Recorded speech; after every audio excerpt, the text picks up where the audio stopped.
Mga uri ng kapitbahay. Baka isa dito kapitbahay mo. Una, CCTV. Ito yung kapitbahay mong laging nakabantay sa'yo, dilat ang mga mata, nakatutok 24 oras sa'yo. Pangalawa, inggitera. Ito naman yung kapitbahay mong inggitera. Pag may bagong gamit ka, bibili din ng bagong gamit. Pag nagpapintura ka ng bahay, magpapaayos din ng bahay. Pag bumili ka ng sasakyan, bibili din ng sasakyan kahit hindi naman kayang hulugan. Pangatlo, pakialamera. Ito na yung kapitbahay mong mahilig manggialam. Papakialaman ang buhay mo, bahay, ang mga tanim mong mga halaman, ang mga gamit mo. At higit sa lahat, papakialaman pa, pati asawa mo. Pangapat, chismosa. Ito na yung kapitbahay mong best in chismis.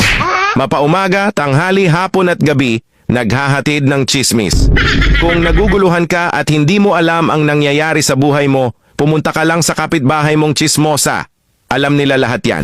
Panglima, borrower. Ito na yung nakakainis mong kapitbahay na mahilig manghiram ng gamit pero hindi marunong magbalik. O kaya ibabalik niya lang kapag may okasyon at handaan kayo. Pang-anim, the videoke family. Ito ay yung kapitbahay mong nakakarindi na dahil araw-araw nagvivideoke kahit walang naman okasyon. At higit sa lahat, ang pangit pa ng boses, sabog ang bunganga. O alin dito kapitbahay mo?